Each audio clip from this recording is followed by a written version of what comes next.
pagi kawan pajak, jumpa kembali di podcast Bisa Pajak, bicara santai pajak. Karena dengan Bisa Pajak, bikin sadar dan paham pajak. Bersama saya Billy dan hari ini narasumber kita saya Ida, Mbak Siti Rosida. Kami berdua adalah penyuluh KPP Madya Bandar Lampung dan hari ini kita akan membahas aturan yang masih hangat-hangatnya ya. Tapi sebelum itu Mbak Ida, gimana nih kabarnya hari ini? kabarnya baik. Alhamdulillah. Semoga wajib pajak juga yang sedang mendengarkan podcast kita hari ini selalu diberikan kesehatan dan keberkahan. Amin ya rabbal alamin. Nah, dalam podcast kita episode ini kita akan menyampaikan kabar gembira bagi UMKM yang pada tahun 2025 dan 2026 telah menunggu-nunggu peraturan ini nih. Petunjuknya itu Mbak. Jadi wajib pajak mungkin udah tahu ya apa sih yang ditunggu-tunggu tahun 2005 dan 2026. Apakah itu? Yaitu peraturan pemerintah nomor 20 tahun 2026. Kita singkat aja PP 20 tahun 2026 ya Mbak ya. Tentang perubahan atas peraturan pemerintah nomor 55 tahun 2022, yaitu PP 55 tahun 2022. Tentang apa? Tentang penyesuaian pengaturan di bidang pajak penghasilan yang berlakunya mulai tanggal 22 April 2006 yang lalu. 2026 yang lalu. Kita akan bahas perubahannya nih Mbak ya nanti ya. Semuanya kita bahas. Tapi sebelum kita bahas lebih lanjut, mau tanya dulu nih sama Mbak Ida nih. Gimana sih Mbak, sebenarnya apa maksud dan tujuan diundangkannya PP 20 tahun 2026 ini Mbak? Silakan Mbak Ida. Baik, makasih Kak Billy. Jadi sebelum PP 20 ini kan ada PP 55 tahun 2022. Betul. Yang telah memberikan kemudahan bagi wajib pajak yang memiliki peredaran bruto tertentu. Kita singkat, kita biasanya familiar dengan istilah wajib pajak UMKM ya. Itu wajib pajak yang memiliki peredaran bruto tertentu. Nah, bagi wajib pajak yang UMKM ini dengan PP 55 2022 itu telah diberikan tarif yang spesial ya Kak Billy ya, yaitu 0,5% dan merupakan penghasilan final. Nah, kebijakan ini ditujukan untuk mendorong formalisasi usaha, meningkatkan kepatuhan sukarela, serta memberikan kemudahan administrasi bagi pelaku usaha kecil. Nah, PP nomor 20 tahun 2026 ini Kak Billy itu hadir sebagai penyempurnaan atas PP nomor 55 tahun 2022 guna menjaga keberlanjutan dukungan kepada UMKM dan meningkatkan keadilan perpajakan, memperkuat kepastian hukum, dan menjaga integritas sistem perpajakan. Nah, maksud dan tujuan PP 20 adalah seperti itu. Itu ya, jadinya dia sebenarnya memberikan pengesahan bahwasannya apa yang berlaku di PP 55 itu berlanjut ya Mbak ya, untuk WP UMKM. Ya. Itu. Tadi kan dijelaskan ya tarif pajaknya itu 0,5%, berarti itu nggak berubah ya Mbak ya tarif pajaknya, karena dengar-dengar di media sosial ini banyak beredar katanya aturan pemerintah nomor 55 2026. Judulnya tuh serem-serem Mbak di bawahnya. 20 ya, PP 20. PP 20 nomor PP nomor 20 tahun 2026 itu judul kontennya serem-serem nih Mbak. Bahkan ada yang bilang menaikkan pajak UMKM. Itu sebenarnya benar apa hoax Mbak? Ya, itu yang pasti hoax ya Pak. Pasti hoax ya. Nah, lebih jelasnya nih kita lihat ya perubahan dari PP 55 ke PP 20 ya. Nah, dalam PP 55 seperti yang saya sudah sebutkan secara singkat tadi, bahwa orang pribadi itu mendapat fasilitas PPh final 0,5% itu selama 7 tahun ya. Kemudian tadi orang pribadi ya Mbak ya? Orang pribadi ya. Selain orang pribadi atau ada lagi nggak Mbak? Sebenarnya PP 55 ini untuk siapa aja? Mungkin kawan pajak kita perlu tahu nih. Baik, selain orang pribadi itu ada PTOP ya. PTOP itu berhak menggunakan tarif 0,5% itu 4 tahun. Oh gitu. Ya, PTOP ya Mbak ya? Ya, PTOP. Kemudian ada koperasi juga sama 4 tahun.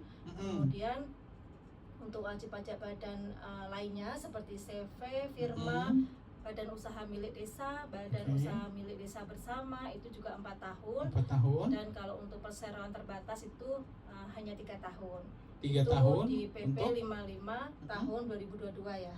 Di PP 55 tahun 2022 iya. Itu OP 7 tahun, PTOP atau perusahaan PT perseorangan ya kalau kita biasa sebut ya Mbak ya di sini ya. Itu 4 tahun, koperasi, CV, firma BUMDes bersama itu juga 4 tahun, dan PT 3 tahun sejak mereka berdiri, Mbak. Betul. Itu ya, sejak mereka berdiri, apabila pendiriannya dilakukan sejak aturan ini diundangkan. Kalau yang lama gimana, Mbak? Itu PP 55 tadi Kak Billy ya. PP 55. Nah, sekarang yang PP 20 tahun 2026 ada beberapa perubahan nih terkait tahun pajaknya, terkait hak wajib pajaknya ya.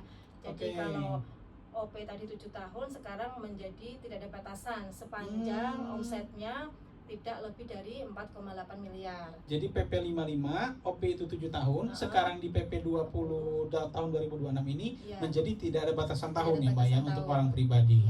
Gitu ya, kawan pajak.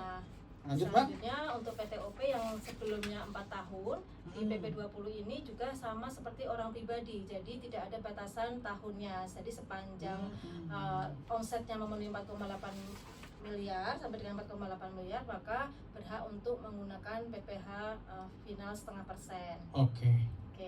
Selanjutnya kita ke wajib pajak badan ya, yaitu koperasi. Koperasi ini sebelumnya 4 tahun dan sekarang pun masih tetap 4 tahun. Kalau jadi ini nggak berubah juga. Ya, kalau ini nggak ada perubahan Kak Billy. Dan yang istimewanya lagi ini Kak Billy untuk koperasi ya. Koperasi yang terdaftar sebelum PP ini berlaku, sebelum PP 20 berlaku, dan berdasarkan PP nomor 55 tahun 2002, masa fasilitasnya berakhir pada tahun pajak 2024 sampai dengan tahun pajak 2029, itu dapat menggunakan fasilitas PPh UMKM ini untuk tahun pajak 2025 sampai dengan tahun pajak 2029 sepanjang omsetnya tidak lebih dari 4,8 miliar. Sepanjang memenuhi kriteria ya, Mbak ya. Betul. Kemudian untuk yang CV, firma, BUMDesma yang sebelumnya 4 tahun di PP 20 ini menjadi tidak mendapat fasilitas lagi, maksudnya begitu. Gitu. Ya.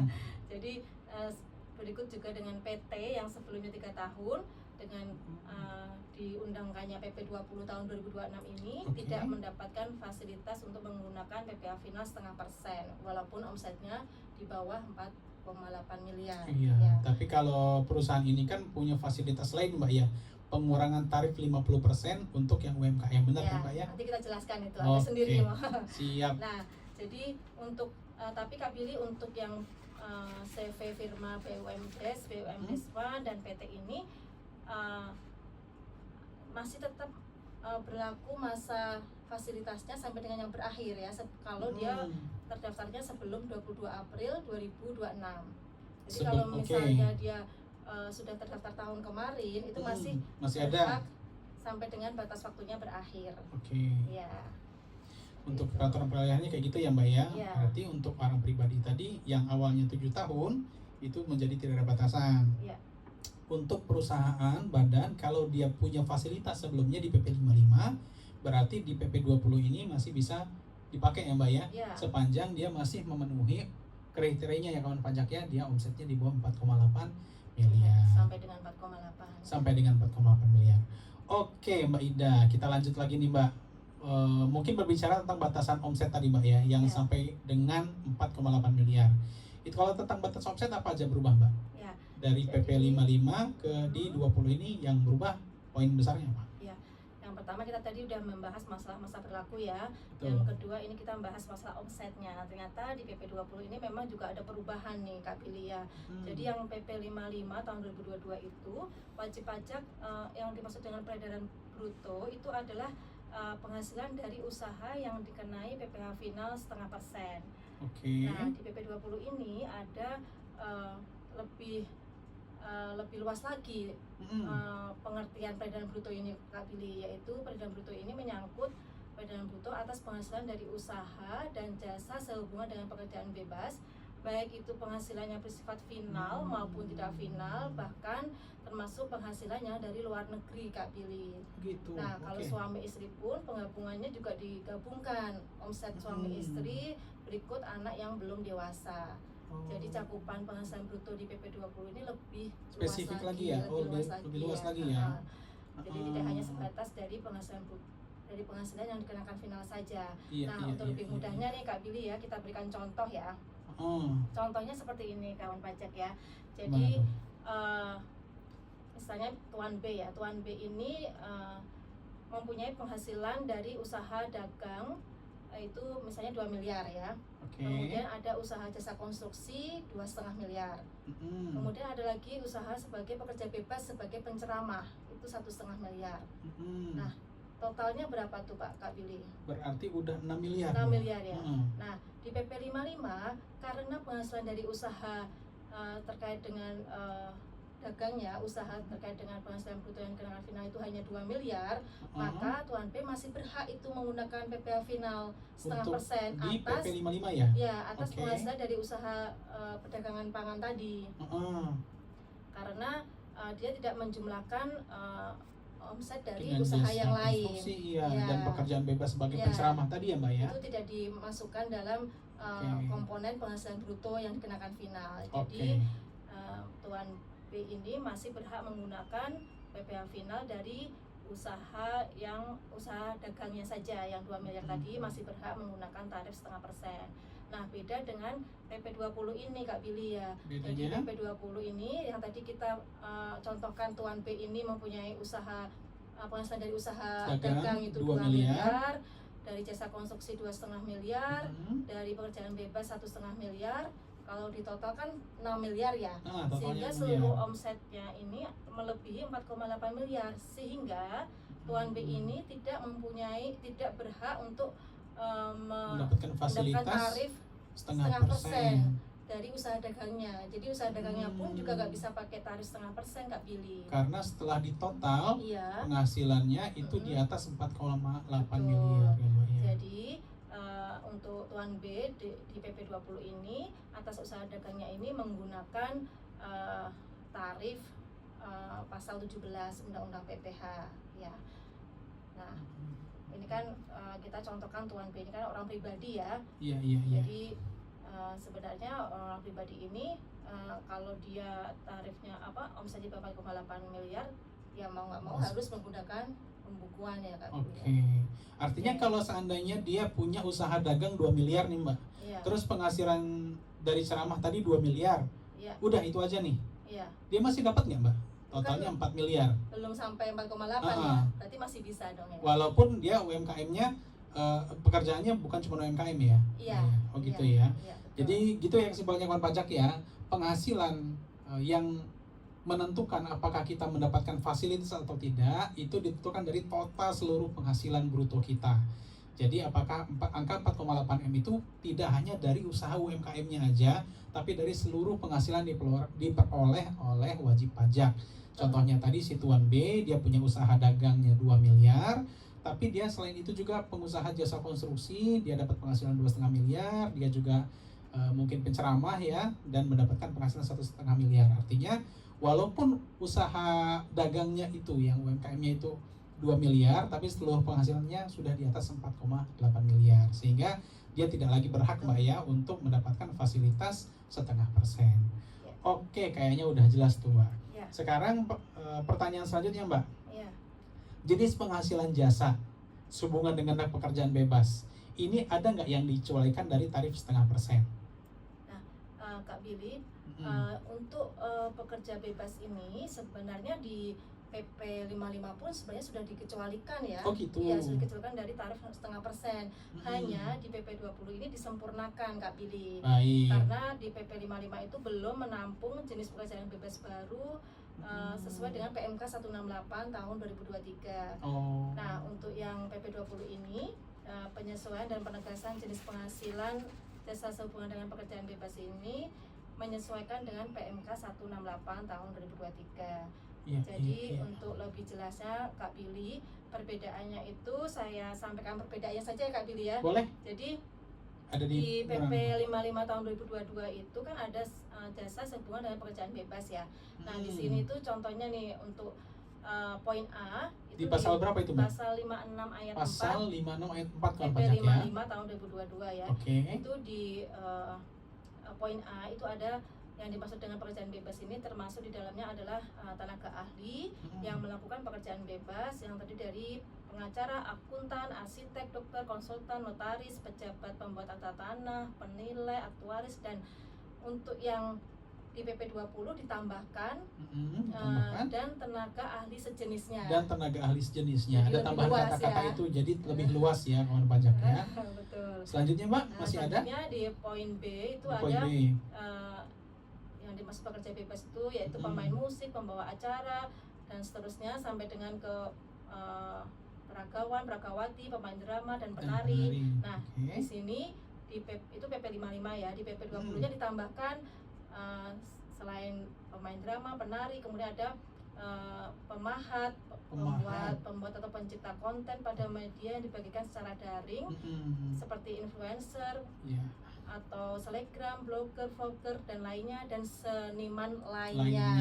Gitu ya. Pekerja seni apa aja ada masuk kategori seniman lainnya gitu Mbak ya. Betul. Kemarin dulu nggak ada influencer ya Mbak ya. Selebgram juga nggak ada di aturan PP 55, sekarang di 20 itu ada. Diperjelas dan ditambahkan seniman lainnya ya, kata-kata seniman lainnya. Kemudian masih ada untuk perubahan? yang poin D itu ada penasehat, pengajar, pelatih, penceramah, penyuluh, moderator di PP 55 ya. Kemudian di PP 20-nya ditambahkan profesi sejenis lainnya. Nah, kemudian di poin E juga sama, di situ di PP 55 disebutkan pengarang, peneliti, penerjemah, kemudian di PP 20-nya ditambahkan profesi sejenis lainnya ya, jadi pengarang, peneliti, penerjemah, dan profesi sejenis lainnya. Nah, satu lagi Kak Billy, di PP 55 itu ada di poin H itu ada perantara. Nah, di PP 20 di poin H ini perantara, kemudian ditambahkan perantara atau orang yang menemukan pelanggan. Jadi gitu ya kawan pajak ya, ternyata pekerjaan bebas memang pekerjaan yang dicuaikan sejak di aturan lama ya Mbak ya. Di PP 55 juga pekerjaan bebas itu sudah dikecualikan dari untuk memanfaatkan fasilitas tarif pajak yang 0,5%. Nah, pekerjaan bebasnya apa aja itu ada perubahannya ternyata di PP 55 dan PP 20 itu lebih lengkapnya ada di pasal 56 ayat 4 PP 55 dan PP 20 tahun 2026. Mungkin udah jelas nih Mbak, bisa dibaca langsung sama kawan pajak nih. Nah, ada satu hal lagi terkait dengan pekerja bebas ini Kak Billy. Gimana? Jadi selain tadi kan kita bahas orang pribadinya ya. Nah, sekarang untuk PT orang pribadi yang dibentuk oleh WP orang pribadi yang memiliki keahlian khusus yang menyerahkan jasa yang sejenis dengan jasa sehubungan dengan pekerjaan bebas, itu juga dikecualikan dari PPh final tarif 0,5%.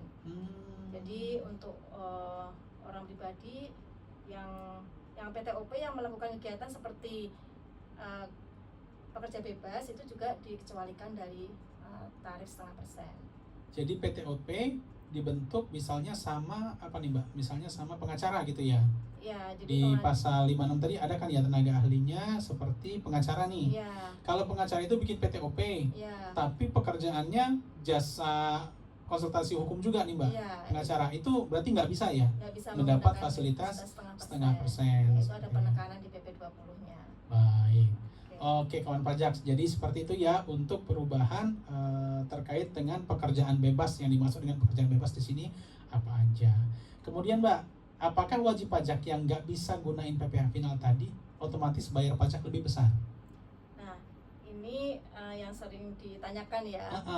Kalau saya nggak pakai PPh final berarti pajak saya lebih gede dong. Nah, ini tidak selalu benar ya. Nggak selalu ya Mbak ya. Wajib pajak yang tidak menggunakan PPh final kan mengikuti mekanisme perpajakan umum ya Kak Billy ya, sesuai dengan ketentuan yang berlaku dengan penghitungan berdasarkan karakteristik penghasilan, kemudian biaya yang dapat dikurangkan, dan ketentuan perpajakan lainnya, sehingga nanti kita akan bahas lebih lanjut nanti di sesi di selanjutnya Kak Billy ya.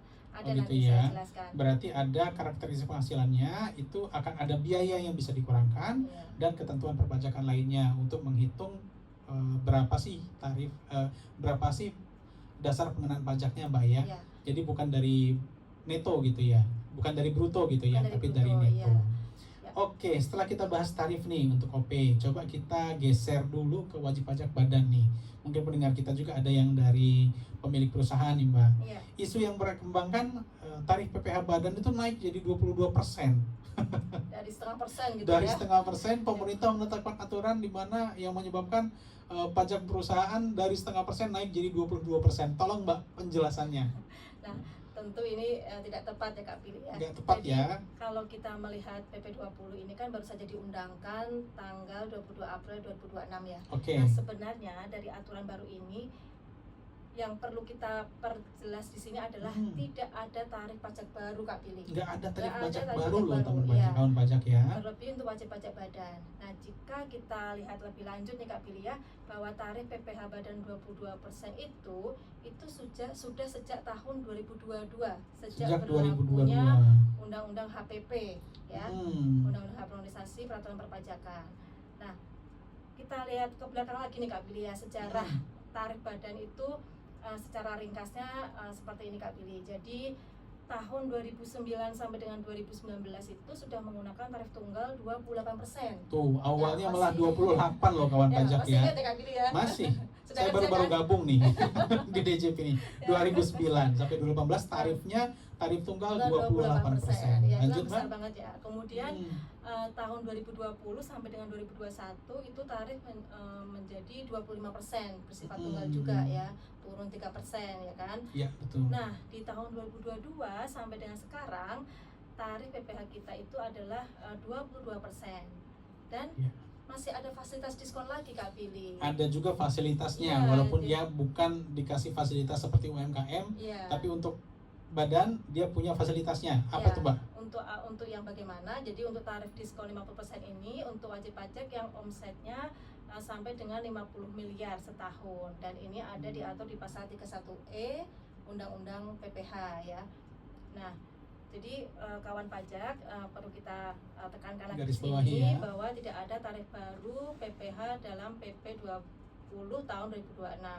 Apalagi menaikkan dari 0,5% menjadi 22% itu sangat tidak tepat ya. Iya. Nah, dari dulu tepat, kok bahkan itu udah turun dari tarif yang 28 ya Mbak ya. Betul. Jadi yang tepat dari PP 22 ini adalah jangka waktu penggunaan tarif UMKM bagi badan sudah habis, sehingga harus kembali ke tarif semula. Aturan baru ini mengatur tentang siapa saja yang dapat menggunakan PPh final UMKM dari UMKM 0,5% dari omset. Oke.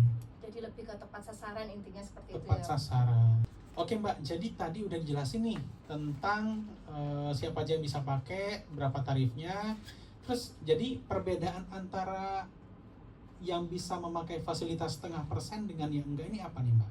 Ya, jadi untuk wajib pajak badan kan dengan PP 20 ini sudah berakhir penggunaan fasilitasnya menggunakan 0,5%. Tapi Kak Pilih jangan khawatir.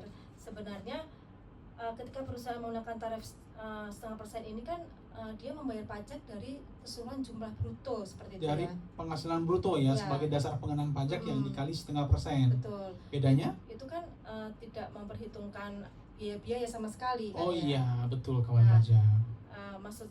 Maksudnya di sini adalah bahwa dengan berakhirnya masa fasilitas 0,5% ini sebenarnya bukan menjadi suatu permasalahan bagi wajib pajak badan. Artinya wajib pajak badan ini kembali ke mekanisme umum yaitu tarif pasal 17. Di mana dengan tarif pasal 17 ini wajib pajak dapat memperhitungkan biaya-biaya baik langsung maupun tidak langsung yang terkait dengan kegiatan usahanya untuk mengurangkan dari penghasilan brutonya. Jadi wajib pajak badan ini membayar pajak apabila dia ada keuntungan. Ada keuntungan ya Mbak ya? Jadi dari penghasilan brutonya setelah dikurangi biaya maka muncullah penghasilan neto. Nah, penghasilan neto inilah yang dikenakan untungnya ini kan yang terutang pajak penghasilan seperti itu Kak Pilih. Jadi kesimpulannya kalau wajib pajak itu memang belum untung, masih rugi dan tidak ada kewajiban membayar pajak. Malah seperti itu ya Mbak ya. Dan apabila ada kerugian kan bisa dikompensasikan 5 tahun ke depan. Oh iya, betul. Jadi di sini pemerintah tidak memberatkan dan tidak merugikan wajib pajak badan yang sudah tidak mempunyai fasilitas PPh final 0,5%. Sekarang kawan pajak kalau ditanya nih, mau dapat fasilitas 0,5% karena omsetnya masih 4,8 M atau dapat tarif 11% nih, atau 22% nih karena omset kita udah 50M. Pasti maunya 50M kan ya. Kita berharap memang aturan ini dibuat berarti untuk memberikan fasilitas kepada UMKM ya Mbak ya, lebih tepatnya ya.